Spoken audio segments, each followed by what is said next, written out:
ಇವತ್ತು ಸೂಪರ್ ಆಗಿದ್ದೀರಾ ಅಂತ ಭಾವಿಸ್ತೀನಿ.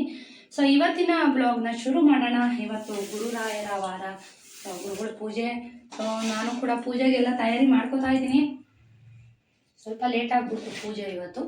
ಸೊ ಇವತ್ತಿನ ಬ್ಲಾಗ್ನ ಶೇರ್ ಮಾಡೋಕ್ಕಿಂತ ಮುಂಚೆ ಯಾರೆಲ್ಲ ಹೊಸದಾಗಿ ಚಾನಲ್ನ ನೋಡ್ತಾ ಇದ್ರ ದಯವಿಟ್ಟು ಚಾನಲ್ಗೆ ಸಬ್ಸ್ಕ್ರೈಬ್ ಮಾಡಿ, ವಿಡಿಯೋಸ್ ಇಷ್ಟ ಆದರೆ ಲೈಕ್ ಮಾಡಿ, ಫ್ರೆಂಡ್ಸ್ ಆ್ಯಂಡ್ ಫ್ಯಾಮಿಲಿ ಜೊತೆ ಶೇರ್ ಮಾಡಿ. ಸೊ ಅಖಂಡ ದೀಪದ 3ನೇ ದಿವಸ ಪ್ರಕಾಶಮಾನವಾಗಿ ಉರಿತಾ ಇದೆ ದೀಪ. ಇವತ್ತು ಕೂಡ ಒಂದು ಸಾರಿನೂ ಆರ್ದಿರೋ ಥರ 3 ದಿವಸಕ್ಕೆ ಇವತ್ತಿಗೆ ಕಾಪಾಡ್ಕೊಂಡು ಬಂದಿದ್ದೀನಿ. ಸೊ ಇವಾಗ ರಾಯರ ಪೂಜೆ ಮಾಡಿ ಅದಕ್ಕೂ ಎರಡಕ್ಕೂ ತುಪ್ಪದ ಬತ್ತಿಗಳನ್ನ ತುಪ್ಪನ ಹಾಕಬೇಕು. ರಾಯರು ಕೂಡ ತುಪ್ಪದ ಬತ್ತಿ ಹಚ್ಬೇಕಲ್ಲ. ಸೊ ರೆಡಿ ಮಾಡ್ಕೋತಾ ಇದ್ದೀನಿ. ಇನ್ನು ರಾಯರ ಪೂಜೆಗೆ ಬೆಳ್ಳಿ ದೀಪಗಳನ್ನ ತಗೊಂಡಿದ್ದೀನಿ. ಸೊ ಈ ವರ್ಷ ವರಮಹಾಲಕ್ಷ್ಮಿ ಹಬ್ಬಕ್ಕೆ ತಗೊಂಡಿರೋಂತಹ ಬೆಳ್ಳಿ ದೀಪಗಳು ಅಂತಾನೆ ಅನ್ಕೋಬಿಡಿ. ಸೊ ನಾನು ತುಂಬ ದಿನದಿಂದ ರಾಯರ ಪೂಜೆಗೆ ಬೆಳ್ಳಿ ದೀಪಗಳನ್ನ ತಗೋಬೇಕು, ತುಪ್ಪದ ದೀಪ ಹಚ್ಚಲಿಕ್ಕೆ ಅಂತ ಅನ್ಕೋತಾ ಇದೆ. ಸೊ ಫೈನಲಿ ಇವತ್ತು ನನಗೆ ತಗೊಂಡೆ. ಅಂದರೆ ತುಂಬ ಕಾಸ್ಟ್ಲಿ ಸ್ನೇಹಿತರೆ, ಏನು ತಗೊಳಕ್ಕಾಗಲ್ಲ.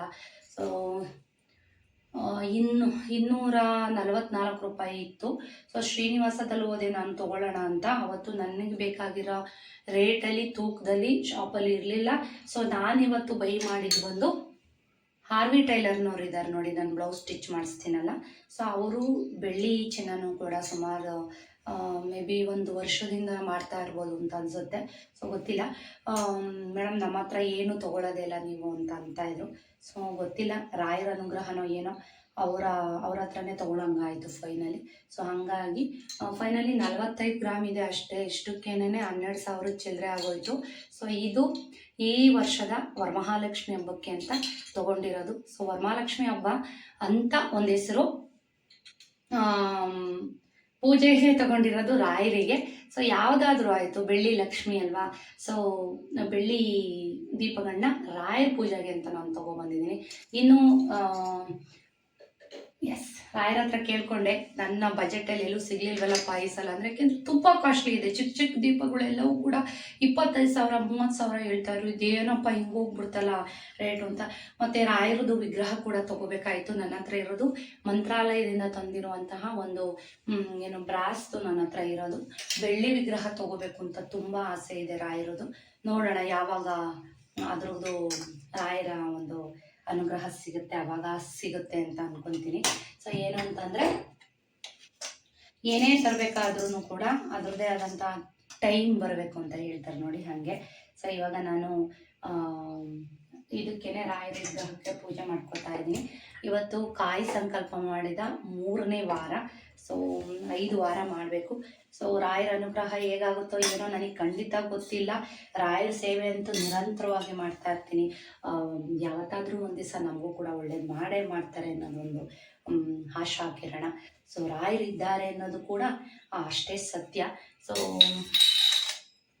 ನೋಡೋಣ, ಮುಂದಿನ ದಿನಗಳಲ್ಲಿ ರಾಯರ ವಿಗ್ರಹ ಅಂತೂ ಬೇಕೇ ಬೇಕು. ತುಂಬ ಆಸೆ ಇಟ್ಕೊಂಡಿದ್ದೀನಿ ರಾಯರ ವಿಗ್ರಹ ತಗೋಬೇಕು ಅಂತ. ನೋಡೋಣ ಹೇಗಾಗುತ್ತೆ ಮುಂದಿನ ದಿನಗಳಲ್ಲಿ.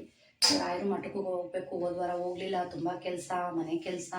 ಸೊ ಇವಾಗ ನೋಡೋಣ, ಇವತ್ತು ಏನಾದರೂ ಆಗಲಿ ರಾಯರ ಮಠಕ್ಕೆ ಹೋಗ್ಬಂದ್ಬಿಡೋಣ ಅಂತ ಅನ್ಕೋತಾ ಇದ್ದೀನಿ. ಪೂಜೆಗೆ ರೆಡಿ ಮಾಡ್ಕೋತಾ ಇದ್ದೀನಿ. ರಾಯರಿಗೆ ಸಂಬಂಧಪಟ್ಟಂಥವು ಎಲ್ಲವೂ ಕೂಡ ವಾಶ್ ಮಾಡಿ ಇಟ್ಕೊಂಡಿದ್ದೆ. ಕಾಯಿ ಸಂಕಲ್ಪದ್ದು ಕಾಯಿ ಕೂಡ ಇಲ್ಲಿ ಇಟ್ಟಿದ್ದೀನಿ. ಸೊ ನನಗೇನಾದರೂ ನಾನು ಅಂದ್ಕೊಂಡಿರೋಂಥ ಸಂಕಲ್ಪ ಈಡೇರಿದ್ರೆ ಖಂಡಿತ ನಾನು ನಿಮ್ಗೆಲ್ರಿಗೂ ಹೇಳ್ತೀನಿ. ನೀವು ಕೂಡ ಮಾಡೋರಂತೆ ರಾಯರ ಅನುಗ್ರಹ ಪಡಿಬಹುದು. ರಾಯರಿಗೆ ಗಂಧ ಇಟ್ಕೊಂಡ್ಬಿಡೋಣ. ನಾನು ಬಳಸೋಂಥದ್ದು ಅಷ್ಟಗಂಧ. ಪೂಜ್ಯಾಯ ರಾಘವೇಂದ್ರಾಯ ಸತ್ಯದ ಮರದಾಯ ಜಗಜದ ಕಲ್ಪವೃಕ್ಷಾಯ ನಮಃ ಕಾಮಧೇನು. ಓಂ ನಮೋ ನಾರಾಯಣಾಯ ನಮಃ. ಓಂ ನಮೋ ನಾರಾಯಣಾಯ ವಾಸುದೇವ. ಕೃಷ್ಣಾಯ ವಾಸುದೇವಾಯ ಹರಿಯೇ ಪರಮಾತ್ಮನೇ ಪ್ರಣಕ್ಲೇಶನಾಶಾಯ ಗೋವಿಂದಾಯ ನಮೋ ನಮಃ. ಲಾಸ್ಟಲ್ಲಿ ಒಂದು ರೆಸಿಪಿ ಕೂಡ ತೋರಿಸ್ತೀನಿ, ರಿಕ್ವೆಸ್ಟ್ ರೆಸಿಪಿ ಮತ್ತು ಇದು ನಾನು ತುಂಬ ಲೇಟಾಗಿ ಹಾಕ್ತಾ ಇದ್ದೀನಿ. ಸಾರಿ, ಯಾಕೆ ಅಂತಂದರೆ ಯಾಕೆ ಬ್ಯುಸಿಯಾಗಿದ್ದೆ ಅಂತ ನಾನು ಮುಂದಿನ ದಿನಗಳಲ್ಲಿ ಗೊತ್ತಾಗುತ್ತೆ. ಮನೆ ಕೆಲಸಕ್ಕಿಂತ ಏನೋ ಒಂದು ರಾಯರ ಅನುಗ್ರಹ ಆಗಿದೆ ಅಂತಲೇ ಹೇಳ್ಬೋದು. ರಾಯರ ಕಾಯಿ ಸಂಕಲ್ಪ ವ್ರತನ ನಾನು ಸ್ಟಾರ್ಟ್ ಮಾಡಿದ್ದೆ. ಎಲ್ಲರೂ ಹೇಳೋ ಹಾಗೆ ಕಾಯಿ ಸಂಕಲ್ಪ ಮಾಡಿದ್ರೆ ಖಂಡಿತ ನೀವೇನು ಅಂದ್ಕೊಂಡಿದ್ದೀರಾ ಖಂಡಿತ ಈಡೇರುತ್ತೆ. ಕೆಲವಷ್ಟು ಜನಕ್ಕೆ ಈಡೇರ್ದಲೇ ಇರ್ಬೋದು. ಸೊ ರಾಯರಿದ್ದಾರೆ ಅಂತ ನಂಬಿ ಮಾಡಿದ್ರೆ ಖಂಡಿತ ಈಡೇರುತ್ತೆ. ಸೊ ನಾನು ಏನು ಬೇಡ್ಕೊಂಡಿದ್ದೆ ಅದು ಈಡೇರಿದೆ ಅಂತಲೇ ಹೇಳ್ಬೋದು. ಸೊ ನನಗಿದು ನನಸ ಅನ್ನೋ ಥರನೂ ನನಗೆ ಫೀಲ್ ಆಗ್ತಾಯಿತ್ತು. ಸೊ ರಾಯರಿದ್ದಾರೆ ಅಂತ ಖಂಡಿತ ನಾನು ಈಗಲೂ ಹೇಳ್ತೀನಿ. ಸೊ ಇದು 5 ವಾರ ಆದಮೇಲೆ ಏನು ಬೇಡ್ಕೊಂಡಿದ್ದೆ, ಏನು ಈಡೇರಿದೆ ಎಲ್ಲನೂ ಹೇಳ್ತೀನಿ. ಆಯಿತು, ಇವಾಗ ಪೂಜೆಗೆಲ್ಲ ರೆಡಿ ಮಾಡಿಕೊಂಡೆ. ಪ್ರಸಾದಕ್ಕೆ ಅವಲಕ್ಕಿ, ಸಿಹಿ ಅವಲಕ್ಕಿ 11:30 ನೋಡಿ ಟೈಮ್ ಇಷ್ಟೊಂದು ಆಗಿತ್ತು. ಈಗ ಪೂಜೆ ಶುರು ಮಾಡೋಣ. ದೀಪ ಹಚ್ಚೋಣ ರಾಯರಿಗೆ. ಏನು ಅಖಂಡ ದೀಪ ಉಳಿತಾ ಇದೆ. ರಾಯರ ದೀಪ ಖಾಲಿಯಾಗಿದೆ, ಒಂದು ಸ್ವಲ್ಪ ಇದೆ. ಸೊಕ್ಕಿ ಅದನ್ನು ಹೆಚ್ಚುವ ಎಂದು ಹೋಗ್ಬಿಟ್ಟಿದ್ದಾವೆ ತುಪ್ಪದ ಬುತ್ತಿ.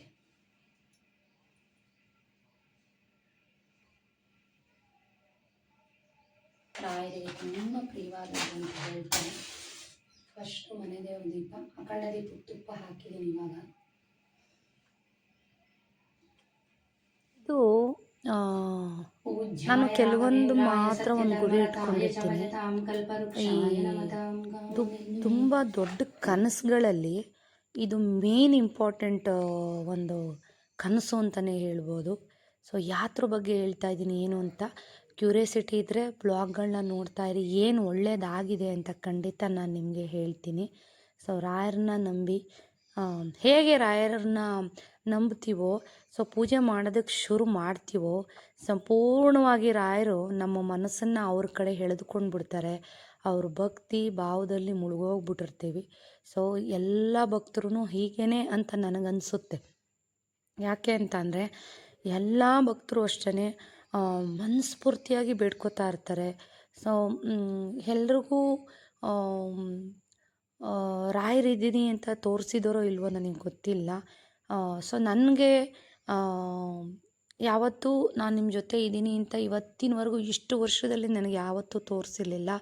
ಬಟ್ ಇದು ಕಾಯಿ ಸಂಕಲ್ಪ ಮಾಡಿದ ಮೇಲೆ ಸೊ ನನಗೆಲ್ಲವೂ ಕೂಡ ಪಾಸಿಟಿವ್ ಅಂತ ಅನ್ನಿಸ್ತಾ ಇದೆ. ಎಲ್ಲವೂ ಒಳ್ಳೆಯದಾಗ್ತಾ ಇದೆ. ನಾನು ಏನು ಬೇಡಿದ್ದೆ ಅದನ್ನು ರಾಯರು ನನಗೆ ಕೊಡ್ತಾ ಇದ್ದಾರೆ. ದೀಪ ರಾಯರಿಗೆ ಬೆಳ್ಳಿ ದೀಪಗಳು ರಾಯರಿದ್ದಾರೆ ಅಂತ ನಾನು ಈಗಲೂ ಹೇಳ್ತಾರೆ. ಯಾಕಾಗಿ ಹೇಳ್ತಾರೆ ಅಂದರೆ ಸುಮ್ಮನೆ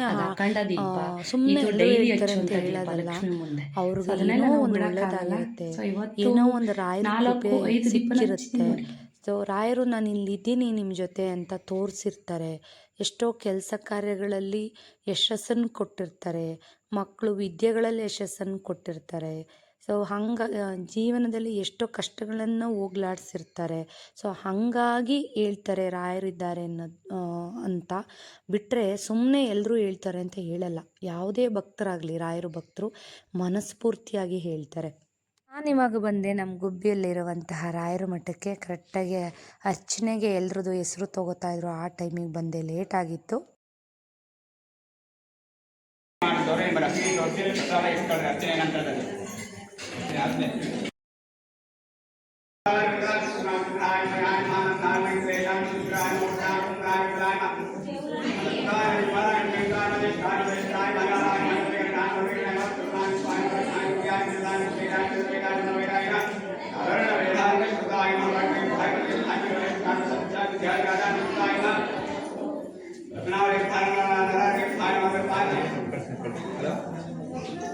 ಇನ್ನು ಪೂಜೆ ಮುಗಿಸ್ಕೊಂಡು ನಾನು ಹೊರಟ್ಬಿಟ್ಟೆ. ತುಂಬ ರಶ್ ಇತ್ತು. ಊಟ ಟೈಮ್ಗೆ ಬಂದಿದ್ದೆ, ಆದರೂ ನನಗೆ ಇರೋಕ್ಕಾಗಲಿಲ್ಲ. ಪಾಪ ಮಾಡ್ತಾರೆ 12ವರೆಗೆ ನನಗೆ ಅಡುಗೆ ಟೈಮು. ಸೊ ಇಲ್ಲಿ ಆಲ್ರೆಡಿ 12:30 ಆಗಿತ್ತು. ಸೊ ಹಂಗಾಗಿ ನನಗೆ ಪ್ರಸಾದಕ್ಕಿಂತ ರಾಯರ ದರ್ಶನ ತುಂಬಾ ಇಂಪಾರ್ಟೆಂಟು. ಸೊ ರಾಯರ ದರ್ಶನ ಮಾಡಿ ಬಂದೆ ಮನೆಗೆ.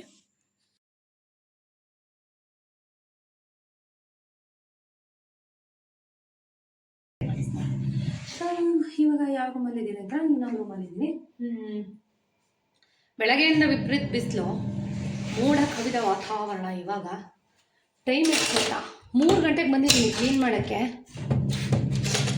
ಸುಜಿತ್ ಏನಾದರೂ ಬಂದರೆ ನಿಜ ಕ್ಲೀನ್ ಮಾಡ್ತೀವಿ.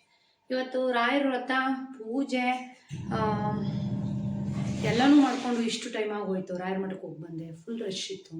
ರಾಧಾ ಅವ್ರ ಹತ್ರ ಹೋಗಿ ಬಂದೆ. ನನಗೊಂದು ನಾಳೆ ನೋಡೋದೊಂದು ಫಂಕ್ಷನ್ ಇದೆ. ಐಬ್ರೋಸ್ಗೆ ಹೋಗಿದ್ದೆ. ಸ್ವಲ್ಪ ಯಾಕೋ ಈ ಸಲ ರಾಧಾ ಅವರು ಸ್ವಲ್ಪ ಸಣ್ಣ ಮಾಡಿದ್ದಾರೆ ಅಂತ ಅನ್ನಿಸ್ತದೆ. ನೋಡಿ ದೂರಕ್ಕೆ ಏನು ಕಾಣಲ್ಲ, ಹತ್ರದಿಂದ ನೋಡಿದಾಗ ಇನ್ನೂ ಚೂರು ದೊಡ್ಡದಾಗಿ ಮಾಡ್ಬೋದಾಯಿತು. ಯಾಕೋ ತುಂಬ ರೇರು ರಾಧಾ ಈ ಥರ ಮಿಸ್ಟೇಕ್ ಮಾಡೋದು. ಸೊ ಒಂಚೂರು ನೆಕ್ಸ್ಟು ದೊಡ್ಡದಾಗಿ ಮಾಡಿಸ್ಬೇಕು. ನೆಕ್ಸ್ಟ್ ಇನ್ನೇನು ಹಬ್ಬಕ್ಕೇನೆ ಎಷ್ಟು ಕ್ಲೀನ್ ಮಾಡ್ತೀನೋ ಏನೋ ಗೊತ್ತಿಲ್ಲ. ಸುಜಿತ್ ಬಂದರೆ ಈ ರೂಮ್ನ ಸುಜಿತ್ ಇಲ್ದಾಗೆ ಕ್ಲೀನ್ ಮಾಡಬೇಕು. ಯಾಕೆ ಅಂದರೆ ಫುಲ್ಲು ಮೇಲೆಲ್ಲ ಆಟ ಸಾಮಾನು ತುಂಬಿದೆ ಹಳೇದು. ಈಗ ಏನಾದ್ರು ನೋಡ್ಬಿಟ್ಟ ಅಂತಂದರೆ ಬರೋದೆಲ್ಲ ಎತ್ಕೊಂಡೋಗಿ ಸುರಿದು ಗುಡ್ಡೆ ಹಾಕಿ ಆಟ ಆಡೋಕ್ಕೆ ಶುರು ಮಾಡಿಬಿಡ್ತೀನಿ. ಮತ್ತೆ ನನಗೆ ಅದೇ ಕೆಲಸ, ಎಲ್ಲ ಎತ್ತಿ ತುಂಬಿಕ್ಕದು ಭಾಳ ಕೆಲಸ ಆಗ್ಬಿಡುತ್ತೆ. ನೋಡೋಣ, ಅದಕ್ಕೆ ಕ್ಲೀನ್ ಮಾಡೋಣ ಅಂತ ಹೇಳ್ಬಿಟ್ಟು ಬೆಳಗ್ಗೆನೇ ಇಲ್ಲೊಂದು ವಾಷಿಂಗ್ ಮಿಷಿನ್ ಇರೋದು ಗೊತ್ತಿದೆ ಈ ರೂಮಲ್ಲಿ. ಬೆಳಗ್ಗೆನೇ ಸಿಟ್ಔಟ್ದೆಲ್ಲ ತೆಗೆದು ಹಾಕಿದ್ದೀನಿ. ವಾಶ್ ಆನ್ ಮಾಡೋ ಅಂತ ಹೇಳಿದ್ರೆ ರೋಹಿತ್ ಮರೋಮಾಗಿ ಗುಡ್ಡೆ ಹೊಡಿತಿದ್ದಾನೆ. ನಾನೇ ಆನ್ ಮಾಡಿದೆ ಇವಾಗ. ಸೊ ಮುಂದಿನ ದಿನಗಳಲ್ಲಿ ಇನ್ನೂ ಒಂದೊಂದು ಏರ್ ಪ್ಯಾಕ್ ಹೇಳ್ಕೊಡ್ತೀನಿ. ಭಾಳ ಚೆನ್ನಾಗಿದೆ ಏರ್ ಪ್ಯಾಕ್ ಅದು. ಸೊ ಅದು ಕೂಡ ನಿಮಗೆ ಹೇರ್ ಗ್ರೋತ್ ಆಗೋದಕ್ಕೆ ತುಂಬಾ ಹೆಲ್ಪ್ ಆಗುತ್ತೆ. ನಮಗೂ ಸ್ವಲ್ಪ ದಟ್ಟ ಆಗುತ್ತೆ ಕೂದಲು ಅಂತಲೇ ಹೇಳ್ಬೋದು. ಬನ್ನಿ ಕೆಲಸ ಶುರು ಮಾಡೋಣ. ಇವೆಲ್ಲ ಏನು ಬ್ಯಾಗ್ಗಳಂತೀರಾ? ಅಯ್ಯೋ ಬೆಳಿಗ್ಗೆ 2 ರೂಮ್ ತುಂಬ ಬರೀ ಬೇಡದೇ ಇರೋ ವಸ್ತುಗಳಿದ್ದಾವೆ. ಇವೆಲ್ಲ ಒಂದು 2 ಆರ್ಡ್ರ್ ಫುಲ್ಲು ವರಮಹಾಲಕ್ಷ್ಮಿ ಹಬ್ಬಕ್ಕೆ ಸಂಬಂಧಪಟ್ಟಿದ್ದು. ಕೆಲವೊಂದು ಸುಮ್ಮನೆ ಯಾರ್ಯಾರೋ ಕೊಟ್ಟಿರೋಂಥ ಬಾಕ್ಸ್ಗಳು, ಟಿಫನ್ ಬಾಕ್ಸ್ಗಳು, ಇಂಥವೆಲ್ಲ ತುಂಬಿಟ್ಕೊಂಡಿದ್ದೀವಿ. ಈ ಥರದ್ದೆಲ್ಲ ಯಾರೋ ಗಿಫ್ಟ್ ಮಾಡಿರೋದು ಎಲ್ಲ ರಾಸಿ ತುಂಬಿದ್ದೀವಿ. ನೋಡಿ ಇದೊಂದು ಸುಮ್ಮನೆ ಎಲ್ಲರೂ ಪಾಟ್ಕರ್ ಇಟ್ಬಿಡೋಣ ಅಂತ ಯೋಚನೆ ಮಾಡ್ತಾರೆ. ಇದೊಂದು ಎಲ್ಲ ಇಂಥವೇ ಹಬ್ಬಕ್ಕೆ ಬೇಕಾದವು ಐಟಮ್ಸು. ಇದೊಂದು ಇಂಡಸ್ಟ್ರಿ ಸ್ಟವ್, ಇದೊಂದು ಹಬ್ಬಗಳಲ್ಲಿ ಮಾಡೋಕ್ಕೆ ಅಂತ. ಅದೊಂದು ಇದೆ. ವ್ಯಾಕ್ಯೂಮ್ ಕ್ಲೀನರು 3 ದಿವಸದಿಂದ ಹೇಳ್ತಾ ಇದ್ದೀನಿ ಬೆಡ್ ಎಲ್ಲ ವ್ಯಾಕ್ಯೂಮ್ ಮಾಡು ಅಂತ. ಇವತ್ತಿನವರೆಗೂ ಮಾಡಿಲ್ಲ. ಪ್ಯಾಕೆಟು ನೀವು ಮಾಡಿ.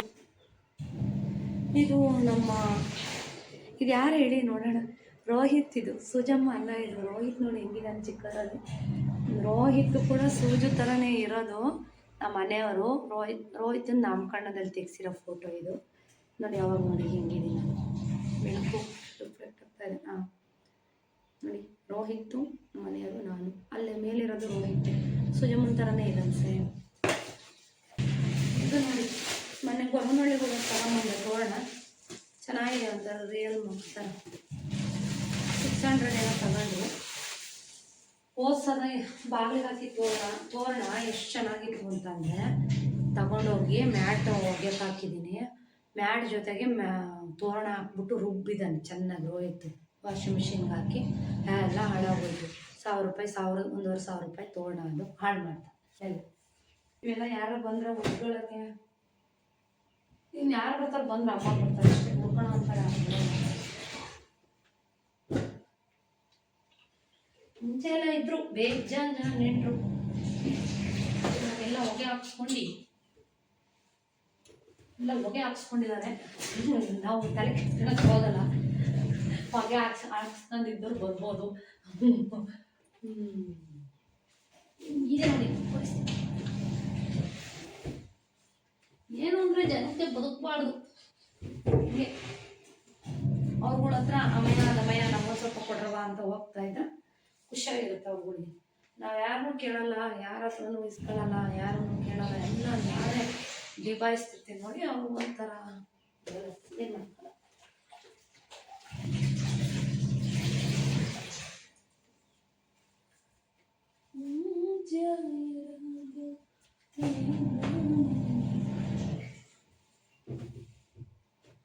ಅಂದರೆ ರಾಯರ ಮಠಕ್ಕೆ ಹೋಗೋಕ್ಕಿಂತ ಮನೇಲಿ ರಾಯರನ್ನ ಕುಂಡ್ರಿಸ್ಬಿಟ್ಟಿದ್ದೀನಿ ನಾನು. ವಿಗ್ರಹ, ಫೋಟೋ ಎಲ್ಲ ಒಂಥರ ಪೂಜೆ ಮಾಡ್ತೀವಲ್ಲ, ನಂಗೆ ಅದರಲ್ಲೇ ಒಂಥರ ಖುಷಿ. ಮನೆಯಲ್ಲೇ ನೆಮ್ಮದಿಯಾಗಿ ಪೂಜೆ ಮಾಡ್ತಾಯಿದ್ದೀನಿ. ಈ ರಾಯರ ಮಠಕ್ಕೆ ಹೋದಾಗ ತುಂಬ ರಶ್ ಇರುತ್ತೆ. ಅಷ್ಟೊಂದು ರಾಯರಿಗೆ ಹತ್ರ ಆಗೋಕ್ಕಾಗಲ್ಲ, ಅಷ್ಟೊಂದು ಬೇಡ್ಕೊಳಕ್ಕಾಗಲ್ಲ, ಏನು ಕೇಳ್ಕೊಳಕ್ಕಾಗಲ್ಲ. ಯಾರನ್ನ ಅಂತ ರಾಯರು ನೋಡ್ತಾ ಇರ್ತಾರಲ್ವ. ಸೊ ನನಗೆ ಮನೇಲಾದರೆ ನೆಮ್ಮದಿಯಾಗಿ ನನಗೆ ಬೇಕಾದಷ್ಟು ಟೈಮ್ ಕೂತ್ಕೊಂಡು ಬೇಡ್ಕೊಬೇಕು. ನೋಡಿ ಇವೆಲ್ಲ ನಾನೇ ಮಾಡಿರೋದು. ನಾನು ಏನು ಬೇಡ್ಕೊಂಡಿದ್ದೆ ಅದನ್ನು ರಾಯರು ಯಾವುದು ಮುಖಾಂತರನೂ ನನಗೆ ಒಂದು ಯಶಸ್ಸನ್ನು ಕೊಟ್ಟಿದ್ದಾರೆ. ಖಂಡಿತ ಈ ವ್ರತದ ಬಗ್ಗೆ ಮುಂದಿನ ವೀಡಿಯೋಗಳಲ್ಲಿ ನಿಮಗೆ ತಿಳಿಸ್ಬೇಕು ಅಂತ ಅಂದ್ಕೊಂಡಿದ್ದೀನಿ. ಯಾಕೆ ಅಂದರೆ ನನ್ನ ವೀಡಿಯೋಸ್ನ ನೋಡೋ ಅಂಥ ಹೆಣ್ಮಕ್ಳು ತುಂಬ ಜನ ಮೋಟಿವೇಶನ್ ಆಗಿ ತೊಗೊಂಡಿದ್ದೀರಿ. Thank you so much. ನಿಮ್ಮೆಲ್ರಿಗೂ ಕೂಡ ಇಲ್ಲೊಂದು ಕಮೆಂಟ್ನ ಅಟ್ಯಾಚ್ ಮಾಡ್ತೀನಿ ನೋಡಿ, ನಿಮಗೇ ಅದನ್ನು ನೋಡಿದ್ರೇ ಖುಷಿ ಆಗುತ್ತೆ. ಸೊ ನನ್ನಿಂದ ಒಂದು 10 ಜನಕ್ಕಾದ್ರೂ ಒಂದು ಮೋಟಿವೇಶನ್ ಸಿಗ್ತಾ ಇದೆ, ಮನಸ್ಸಿಗೆ ಖುಷಿ ಆಗ್ತಿದೆ ಅನ್ನೋದು ನನಗೆ ತುಂಬ ಖುಷಿ ತರ್ತಿದೆ. ಬನ್ನಿ ಒಂದು ರೆಸಿಪಿನ ನಾನು ನಿಮಗೆ ಶೇರ್ ಮಾಡ್ತಾ ಇದ್ದೀನಿ. ಸೊ ಯಾವುದು ಅಂದರೆ ಉಕ್ಕರಿಸಿ ಮಾಡೋ ಅಂಥ ರೊಟ್ಟಿ. ಸೊ ನೀರಿಟ್ಕೊಳ್ಳಿ ಒಂದು 2 ಗ್ಲಾಸ್ ಅಷ್ಟು. ಸೊ ನಾನಿಲ್ಲಿ ಒಂದು 4 ಜನಕ್ಕೆ ಮಾಡ್ತಾಯಿದ್ದೀನಿ. 4 ಜನಕ್ಕೆ 3/4 kg ಅಕ್ಕಿ ಹಿಟ್ಟು ಬೇಕಾಗುತ್ತೆ. ಸೊ ಉಪ್ಪು ಹಾಕಿ ಕುದಿಯೋಕ್ಕೆ ಸ್ಟಾರ್ಟ್ ಆಗ್ತೀವಿ. ಒಂಚೂರು ಹಿಟ್ಟು ಹಾಕಿ ಬಿಟ್ಬಿಡಬೇಕು ಅಕ್ಕಿ ಹಿಟ್ಟು. ಸೊ ಒಂದು ಸ್ವಲ್ಪ ಕುದಿಯೋಕ್ಕೆ ಶುರು ಆಗ್ತಿದ್ದಂಗೆ ನೀರು ಸ್ವಲ್ಪನೇ ನೀರಿಗೆ ಎಷ್ಟು ಹಿಡಿಯುತ್ತೆ ನೋಡ್ಕೊಳ್ಳಿ. ಮುದ್ದೆ ಮಾಡೋರ್ಗಂತೂ ಕರೆಕ್ಟಾಗಿ ಗೊತ್ತಿರುತ್ತೆ ಅಳತೆ ಅಂತೂ. ಸೊ ಸ್ವಲ್ಪ ನೋಡ್ಕೊಂಡು ಹಾಕ್ಕೊಂಡು ಸ್ವಲ್ಪ ಬೇಯಬೇಕು, ತುಂಬ ಏನಿಲ್ಲ, ಒಂದು 10 ನಿಮಿಷದಲ್ಲಿ ಆಗೋಗುತ್ತೆ. ಈ ಥರ ಬೇಯಬೇಕು ಚೆನ್ನಾಗಿ. ಆಮೇಲೆ ಆರೋದಕ್ಕೂ ಕೂಡ ಇಡಬೇಕು. ಇದನ್ನು ಎಷ್ಟು ಚೆನ್ನಾಗಿ ಬರುತ್ತೆ ಅಂತಂದರೆ ತೋರಿಸ್ತೀನಿ ನೋಡಿ. ಆದರೂ ಸ್ವಲ್ಪ ರೇಚಿಗೆ ಅನಿಸುತ್ತೆ. ಇಬ್ಬರು ಇದ್ದರೆ ಬೆಸ್ಟು. ಒಬ್ಬರು ಉಂಡೆ ಹಾಕ್ಕೊಡ್ಲಿಕ್ಕೆ ಅಥವಾ ಬೇಯಿಸ್ಲಿಕ್ಕೋ ಅಥವಾ ಹರಿಲಿಕ್ಕೋ ಯಾವುದಕ್ಕಾದರೂ ಆಯಿತು. ಒಬ್ಬರು ಸಪೋರ್ಟ್ಗಿದ್ರೆ ಬೇಗ ಮಾಡ್ಬೋದು, ಎಷ್ಟು ಬೇಕಾದರೂ ಮಾಡ್ಬೋದು. ಇಲ್ಲಿ ನಾನು ಒಂದು 3/4 kg ಹಿಟ್ಟನ್ನು ಹಾಕಿ ಇದಕ್ಕೆ ಹಿಟ್ಟಿಗೆ ಎಷ್ಟು ಬೇಕೋ ಅಷ್ಟು ಸೇರಿಸಿದ್ದೀನಿ. ಅಕಸ್ಮಾತ್ ನೀವು ತಣ್ಣಗಾಗಿ ಇದನ್ನು ನಾದಬೇಕು. ಇವಾಗ ಇದು ನಾದಬೇಕಾದ್ರೆ ನಿಮ್ಗೇನಾದರೂ ಕೈಗೆ ಅಂಟಂಟಾಗ್ತಾ ಇದೆ ಅಂತಂದರೆ ಪರವಾಗಿಲ್ಲ, ಇನ್ನೊಂದಷ್ಟು ಹಿಟ್ಟನ್ನು ಹಾಕಿ ಬೇಕಾದ್ರೆ ನಾದು ಇಡ್ಬೋದು. ಒಂದು ಬಟ್ಟೆ ಮುಚ್ಚಿಡ್ಬೋದು ಅಥವಾ ಸ್ವಲ್ಪ ಆಯಿಲ್ನ ಮೇಲೆ ಸ್ಪ್ರೆಡ್ ಮಾಡಿ ಇಡ್ಬೋದು. ಸೊ ನೋಡಿ, ಇವಾಗ ಚೆನ್ನಾಗಿ ಬೆಂದಿದೆ ಹಿಟ್ಟು. ಇವಾಗ ಇದನ್ನು ಇಲ್ಲೇ ಸ್ಲ್ಯಾಬ್ ಮೇಲೆ ತಣ್ಣಗಾಗೋದಕ್ಕೆ ಇಡ್ತೀನಿ. ಯಾಕೆ ಅಂತಂದರೆ ನಾವು ಇದ್ರ ಮೇಲೆಲ್ಲ ಹಾಕ್ಕೊಂಡ್ರೆ, ಪ್ಲೇಟಲ್ಲೆಲ್ಲ ಹಾಕ್ಕೊಂಡ್ರೆ ಬಿಸಿ ಜಾಸ್ತಿ ಇರೋದ್ರಿಂದ ಸರಿ ಹೋಗಲ್ಲ, ಬೇಗ ತಣ್ಣಗಾಗಲ್ಲ. ಸೊ ಹಂಗಾಗಿ ನಾನು ಸ್ಲ್ಯಾಬ್ ಮೇಲೆ ಹಾಕ್ಕೊಂಡ್ಬಿಡ್ತೀನಿ. ನೋಡಿ ಆಯಿತು. ಈ ಸ್ಲ್ಯಾಬ್ ಮೇಲೆ ಹಾಕ್ಕೊಂಡು ಚೆನ್ನಾಗಿ ನಾದ್ಕೋಬೇಕು. ಇದು ಸ್ವಲ್ಪ ತಣ್ಣಗಾಗಬೇಕು, ಬಿಸಿಲಿ ಕೈ ಇಡಬೇಡಿ, ತುಂಬಾ ಬಿಸಿ ಇರುತ್ತೆ. ಹೆಂಗಿರಬೇಕು ಅಂದರೆ ಬೆಚ್ಚಗಿರ್ಬೇಕಷ್ಟೇ. ನೀವು ನಾದಬೇಕಾದ್ರೆ ಬೆಚ್ಚಗಿದ್ರೆ ಸಾಕಾಗುತ್ತೆ. ಸೊ ನೋಡಿ, ಒಂದು ಸ್ವಲ್ಪ ತಣ್ಣಗಾಗಲಿ. ಅಷ್ಟರಲ್ಲಿ ನಾನು ಎಣ್ಣೆಗಾಯಿ ಮಾಡಲಿಕ್ಕೆ ಮಸಾಲ ಎಣ್ಣೆಗಾಯಿ ನಾನು ಮಾಡೋದು. ಸೊ ಅದಕ್ಕೆ ಏನೇನು ಬೇಕು ಅಂತ ಹೇಳ್ಬಿಟ್ಟು ಎಲ್ಲ ರೆಡಿ ಮಾಡಿ ಇಟ್ಕೊಂಡು ಒಂದು ಕಡೆ ಮಸಾಲ ಏನಂತಾರೆ ಎಣ್ಣೆಗಾಯಿನ ಮಾಡಿಟ್ಟಿದ್ದೀನಿ. ಸುಮಾರಷ್ಟು ಜನ ಸುಮಾರು ಥರ ತೋರಿಸ್ತಾ ಇರ್ತಾರೆ ಎಣ್ಣೆಗಾಯಿ. ಸೊ ಅಕ್ಕಿ ರೊಟ್ಟಿಗೆ, ಚಪಾತಿಗೆ ಎಲ್ಲನೂ ಚೆನ್ನಾಗಿರುತ್ತೆ. ಅದರದ್ದೇನು ರೆಸಿಪಿ ನಾನು ಶೇರ್ ಮಾಡಿಲ್ಲ. ಮುಂದಿನ ದಿನಗಳಲ್ಲಿ ಇನ್ನೂ ಒಂದು ರೆಸಿಪಿ ನಾನು ಶೂಟ್ ಮಾಡಿ ಇಟ್ಕೊಂಡಿದ್ದೀನಿ, ಮಶ್ರೂಮ್ ಗ್ರೇವಿ ಹೋಟೆಲ್ ಸ್ಟೈಲ್ನಲ್ಲಿ ಹೇಗೆ ಮಾಡೋದು ಅಂತ. ಸೊ ಅದನ್ನು ಕೂಡ ನಾನು ನಿಮಗೆ ಮಶ್ರೂಮ್ ಗ್ರೇವಿನ ನಾನು ನಿಮಗೆ ತೋರಿಸ್ಕೊಡ್ತೀನಿ. ಸೊ ಇವಾಗ ನೋಡೋಣ ಅಂತ ಬಂದೆ, ತಣ್ಣಗಾಗಿದೆಯೇನೋ, ಇದನ್ನು ಇಟ್ಟು ಕಲಸೋಣ ಅಂತ. ಸೊ ಹೇಳಿದ್ನಲ್ಲ, ಸ್ವಲ್ಪ ರೇಜ್ಗೆ ಇಲ್ಲ ಅಂತಂದರೆ ಆರಾಮಾಗಿ ಮಾಡ್ಬೋದು. ಸೊ ಇದರಲ್ಲೇ ನಿಮಗೆ ಎಷ್ಟೊಂದು ರೊಟ್ಟಿ ಮಾಡ್ಬೋದು. ಅಂದರೆ ಒಂದು 20 ರೊಟ್ಟಿ ಆಗುತ್ತೆ ಇಷ್ಟೇ ಹಿಟ್ಟಿಗೆ. ಹೇಗೆ ಅಂದರೆ ನಾವು ಚಿಕ್ಕ ಕ್ವಾಂಟಿಟಿಲಿ ತೊಗೊಂಡು ಹರಿಯೋದ್ರಿಂದ ಸೊ ಪೂರಿ ಥರ ಉಬ್ಬುತ್ತೆ ರೊಟ್ಟಿ. ನೀವು ಸಂಜೆವರೆಗೂ ಇಟ್ಟರೂ ಕೆಡೋದಿಲ್ಲ, ಸಾಫ್ಟಾಗಿ ತುಂಬ ಚೆನ್ನಾಗಿರುತ್ತೆ. ಇಲ್ಲಿ ನಿಮಗೆ ಕಲಿಸ್ಬೇಕಾದ್ರೆ ಕೈಗೆ ಏನಾದ್ರು ತುಂಬ ಅಂಟಂಟು ಫೀಲ್ ಆಗ್ತಾ ಇದೆ ಅಂತಂದರೆ ಇನ್ನೊಂದು ಸ್ವಲ್ಪ ಇಲ್ಲೇ ಸ್ವಲ್ಪ ಬಿಸಿ ಇರುತ್ತಲ್ವ, ಒಂದು ಸ್ವಲ್ಪ ಅಕ್ಕಿ ಹಿಟ್ಟನ್ನ ಹಾಕ್ಕೊಂಡು ಚೆನ್ನಾಗಿ ನಾದ್ಬಿಡಿ. ಈವನ್ ನಮ್ಮ ಮನೆಗಳಲ್ಲಿ ಜೋಳದ ರೊಟ್ಟಿನೂ ಕೂಡ ನಾನು ಹೀಗೆ ಮಾಡ್ತೀನಿ, ಚೆನ್ನಾಗಿರುತ್ತೆ. ಸೊ ನೋಡಿ, ಇದನ್ನು ಚೆನ್ನಾಗಿ ನಾದು ಮಿದ್ದು ಇಟ್ಬಿಟ್ಟು ಒಂದು ಕಡೆ ನಂತರ ನಾನು ಪಲ್ಯಕ್ಕೆಲ್ಲ ರೆಡಿ ಮಾಡಿಕೊಂಡೆ. ಈ ರೊಟ್ಟಿಗೆ ಟೊಮೊಟೊ ಪಲ್ಯ ಚೆನ್ನಾಗಿರುತ್ತೆ, ಕುಂಬಳಕಾಯಿ ಪಲ್ಯ ಚೆನ್ನಾಗಿರುತ್ತೆ, ಎಣ್ಗಾಯಿ ಚೆನ್ನಾಗಿರುತ್ತೆ. ಅದು ಬಿಟ್ಟರೆ ಸಾಮಾನ್ಯವಾಗಿ ನಮ್ಮನೇಲಿ ಮಾಡೋದು ನಾನು ಅಕ್ಕಿ ರೊಟ್ಟಿ ಕಾಂಬಿನೇಷನು ಹೇಳಿದ್ನಲ್ಲ, ಬದನೆಕಾಯಿ ಎಣ್ಗಾಯಿನೇ. ಸೊ ನಾವು ಕುಕ್ಕರಲ್ಲೇ ಮಾಡೋ ಅಂಥದ್ದು. ಸೊ ನೋಡಿ, ಒಂಚೂರು ತೆಳ್ಳಗಾಗಿತ್ತು ಅಂತ ಹಿಟ್ಟು ಹಾಕ್ಕೊಂಡು ನಾದ್ಕೋತಾ ಇದ್ದೀನಿ. ಅಕಸ್ಮಾತ್ ನಿಮಗೆ ಗೊತ್ತಾಗಲಿಲ್ಲ, ಅಂಟ್ತಾ ಇದೆ ಕೈಗೆ, ಅಂಟಂಟಾಗ್ತಾ ಇದೆ, ಅರಿಲಿಕ್ಕೆ ಬರಲ್ಲ ಅಂತಂದರೆ ಸ್ವಲ್ಪ ಹಿಟ್ಟು ಹಾಕ್ಕೊಂಡು ಈ ಥರ ನೀಟಾಗಿ ನಾದ್ಕೊಂಡು ಒಂದು ಸೈಡಲ್ಲಿ ಪಾತ್ರೆಗೆ ಇಟ್ಕೊಂಬಿಡಿ, ಒಂದು ಪ್ಲೇಟ್ಗೋ ಎಂತಕ್ಕಾದ್ರೂ. ಸೊ ಇಲ್ಲ ಅಂದರೆ ಇದ್ರ ಮೇಲೆ ಒಂಚೂರು ಆಯಿಲ್ ಆದರೂ ಹಚ್ಬೋದು, ಇಲ್ಲ ಅಂತಂದರೆ ಒಂದು ಒದ್ದೆ ಬಟ್ಟೆ ಮಾಡಿ ಪಲ್ಯ ಆಗೋವರೆಗೂ ಒಂದು ಸೈಡಲ್ಲಿ ಇಡಬಹುದು. ಸೊ ನಾನಿವಾಗ ಒಂಚೂರು ಆಯಿಲ್ ಮಾಡಿಕೊಂಡು ಹಚ್ಬಿಟ್ಟು ಇವಾಗ ಅರಿತಾ ಇದ್ದೀನಿ. ಪಲ್ಯ ಕೂಡ ಒಂದು ಕಡೆ ರೆಡಿಯಾಗಿದೆ, ನಾನು ನಿಮಗೆ ತೋರಿಸ್ತೀನಿ. ಸೊ ಇವಾಗ ಒಂದೊಂದೇ ಲಟ್ಸೋಣ. ನೋಡಿ, ಈ ಥರ ಮಾಡ್ಕೊಂಡಾಗ ಯಾರಾದರೂ ಒಬ್ಬರು ಎಲ್ಪ್ಗಿರಬೇಕು. ಇಲ್ಲೇನಾಗುತ್ತೆ ಅಂತಂದರೆ ಮುದ್ದೆ ಮಾಡೋದು ನಾನೇ, ಉಂಡೆ ಮಾಡೋದು ನಾನೇ, ಇಲ್ಲಿ ಅರಿಯೋದು ನಾನೇ, ಬೇಯಿಸೋದು ನಾನೇ. ಸೊ ಹಾಗಾಗಿ ಸ್ವಲ್ಪ ರೇಜ್ಗೆ ಅನಿಸ್ಬಿಡುತ್ತೆ. ಅದಕ್ಕೆ ನಾನು ಜಾಸ್ತಿ ಇದನ್ನು ಮಾಡೋಕ್ಕೆ ಹೋಗಲ್ಲ. ಇಬ್ಬರಿದ್ರೆ ಬೆಟರು. ನೋಡಿ, ಒಂದು ಚೂರಾದರೂ ಇಟ್ಟು ಎಲ್ಲಾದರೂ ಅಂಟ್ತಾ ಆಯ್ತಾ, ನೋಡಿ ಎಷ್ಟು ನೀಟಾಗಿ ಬಂದಿದೆ ಅಂತ. ತುಂಬ ಚೆನ್ನಾಗಿ ಬರುತ್ತೆ. ನಾನು ಯಾವತ್ತೇ ಮಾಡಿದ್ರೂ ರೊಟ್ಟಿನ ನಾನು ಹದ ಹಾಳು ಮಾಡಲ್ಲ. ಈವನ್ ಜೋಳದ ರೊಟ್ಟಿ, ರಾಗಿ ರೊಟ್ಟಿ ಎಲ್ಲನೂ ಕೂಡ ನೀವು ಇದೇ ರೀತಿಯಾಗಿ ಮಾಡ್ಕೋಬೋದು. ಎಲ್ಲವೂ ಕೂಡ ಇಷ್ಟೇ ಚೆನ್ನಾಗಿ ಬರುತ್ತೆ. Same procedure. ಸೊ ನೀವು ಮುದ್ದೆ ಮಾಡೋದನ್ನು ನೀಟಾಗಿ ಕಲ್ತ್ಕೊಬಿಟ್ರೆ ಆರಾಮಾಗಿ ಲಟ್ಸ್ಕೊಬೋದು. ಏನು ಇದು ರತುಡ್ಗೆಲ್ಲ ಏನು ಅಂಟೋದು ಇಲ್ಲ, ಬೇಗ ಬೇಗ ಅರ್ದು ಬಿಡ್ಬೋದು. ಚಪಾತಿ ಮಾಡೋಕ್ಕೆ ಒಂದು ಸ್ವಲ್ಪ ಇಷ್ಟು ಲೇಟ್ ಆಗುತ್ತೆ. ಸೊ ಇದಕ್ಕೇನು ಅಷ್ಟೊಂದು ಬೇಕಾಗಲ್ಲ ಟೈಮು. ಸೊ ಏನು ಅಂದರೆ ಮುದ್ದೆ ಮಾಡ್ಕೊಳ್ಳೋದು ಸ್ವಲ್ಪ ರೇಜ್ಗೆ ಹೊಸೊಬ್ಬರಿಗೆ. ಸೊ ಯಾಕೆಂದರೆ ಹಿಂಸೆ ಆಗ್ತಿರುತ್ತೆ ಒಂದು ಹದ ನೋಡ್ಕೊಳ್ಳೋವರೆಗೂ. ಆಮೇಲೆ ನೀವೇ ಇಷ್ಟೊಂದು ಮಾಡ್ತೀರಾ ನೋಡಿ. ಬನ್ನಿ, ಇಲ್ಲಿ ಹೆಂಚಿನ ಮೇಲೆ ಹೇಗೆ ಹಾಕ್ತಾಯಿದ್ದೀನಿ. ಇದನ್ನ ಹೆಂಚಿನ ಮೇಲೆ ಹಾಕಬೇಕಾದ್ರೆ, ಹರಿಬೇಕಾದ್ರೆ ಹಿಟ್ಟನ್ನು ಏನು ಬಳಸಿದ್ವಿ ಅದನ್ನು ಸ್ವಲ್ಪ ಹಿಂಗೆ ಕೈಯಲ್ಲಿ ಉಜ್ಬಿಟ್ಟು ಹಾಕಿ. ಸೊ ನೋಡ್ತಾ ಇದ್ದೀರಲ್ವಾ ಅಕ್ಕಿ ರೊಟ್ಟಿಗಳು.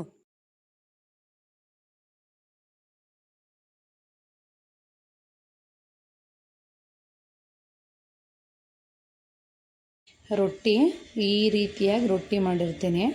ಸೊ ಇಬ್ಬರಿದ್ದರೆ ಈಸಿ ಸ್ವಲ್ಪ ಮಾಡೋದು, ಒಬ್ಬರಾದರೆ ಸ್ವಲ್ಪ ರೇಜ್ಕೆನೆ ಮಾಡೋದು. ತುಂಬ ರೊಟ್ಟಿಗಳನ್ನ ಮಾಡಿದ್ದೀನಿ.